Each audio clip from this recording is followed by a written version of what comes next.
Buat kalian yang sering bolak-balik jalan Imogiri Barat di atas jam 12 malam, mending jangan nonton video ini deh. Karena di sini gue bakal bawain sebuah mitos yang sering terjadi di sepanjang jalan Imogiri Barat. Jadi waktu itu ceritanya teman gue pulang dari KKN.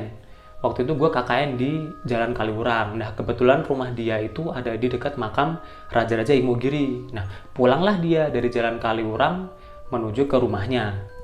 Kebetulan waktu itu dia perjalanan dari Jalan Kaliurang jam setengah 12 malam. Nah, setelah itu dia perjalanan ke arah rumahnya, sampailah dia di perempatan Terminal Giwangan.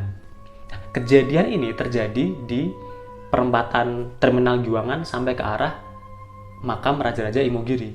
Nah, waktu itu teman gue berjalanlah seperti biasa. Dia menaiki Yamaha Vision tahun 2000 berapa gue agak lupa ya. Jelas dia naik Yamaha Vision, dia jalan dari perempatan itu. Pertama dia pelan, paling kecepatan 40 km per jam lah. Nah ketika dia jalan, tiba-tiba dia merasa ada angin yang menerpa dari arah wajahnya. Nah kebetulan teman gue ini jarang banget pakai helm, jadi dia suka bawa helm kalau mau razia doang. Ketika nggak ada razia, kan itu malam-malam kan, setengah jam 12-an lebih, helmnya dilepas dan ditaruhlah di depan. Nah ketika dia jalan kisaran 400 meter dari perempatan Terminal Giwangan, tiba-tiba ada angin yang menerpa wajah dia. Nah setelah itu mulailah terjadi sebuah tragedi. Jadi ketika dia berjalan naik motor Vision sambil menikmati suasana malam, tiba-tiba dia merasa ada sesosok, nggak tahu apa yang waktu itu dia rasakan, menyamai laju kendaraannya. Waktu itu dia hanya perasaan aja jalan gitu kan, kisaran 40 km per jam. Dia tidak menengok ke arah kiri, tidak menengok ke arah, tapi dia kok kayaknya ada ngikutin nih gitu kan. Dia coba kencengin gasnya sampai di 60 km. Tiba-tiba sosok itu juga mengikuti dia. Nah karena dia sebel kan dan penasaran, dia geber tuh di angka 100. Sosok itu masih ngikutin dia. Nah ketika itu dia coba pelanin dan memutuskan berhenti. Dan ternyata berhenti ini adalah keputusan yang sangat tidak tepat.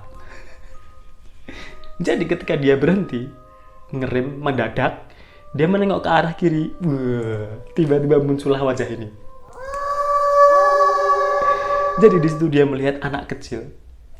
Anak kecil tidak berpakaian, telanjang, melihat ke dia dengan senyuman dan sangat lebar. Nah, kemudian takutlah dia geberlah motor sekencang-kencangnya. Wah. Nah, di tengah-tengah perjalanan dia teringat, oh ini adalah sebuah mitos yang memang sering terjadi di sepanjang jalan itu. Akhirnya dia, aku udah tahu harus gimana caranya agar sosok ini menghilang. Akhirnya dia luruslah terus sampai ke pentok Jalan Imogiri Timur ya, Jalan Imogiri Timur gitu. Di situ kalau sekarang sobat tidak terlihat melihat ada patung-patung dari Sultan kayaknya dan kuda-kudanya itu. Nah sampai di situ belok kiri, nah di situ sosok itu akan menghilang. Dan beneran ketika dia melakukan itu sosok itu menghilang.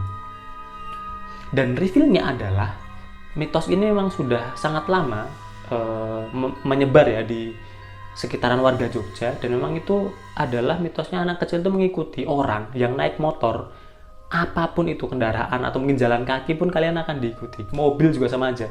Yang penting di atas jam 12 malam dan kalian sendirian berjalan dari perempatan itu ke arah makam Imogiri. Kuncinya adalah sosok anak kecil ini sebenarnya tidak mengganggu. Dia hanya ingin mencari barengan. Ngeselin kan? Jadi barengan ini adalah dia tuh ingin diantar sampai ke ujung ruas Jalan Imogiri Timur itu. Jadi kuncinya, jika sobat tidak terlihat menemukan atau mengalami kejadian ini, pastikan kalian antar sosok itu sampai ujung. Jangan sampai kalian melipir ke arah kanan ataupun kiri, karena sosok itu akan mengikuti kalian terus-menerus sampai kalian mengantarkan dia ke tujuannya.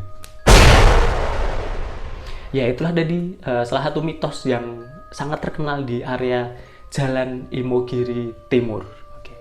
Nah, buat sobat tidak terlihat yang ada request pengen bahas apa lagi yang pendek-pendek kayak gini, bisa tulis di kolom komentar ya. Terima kasih.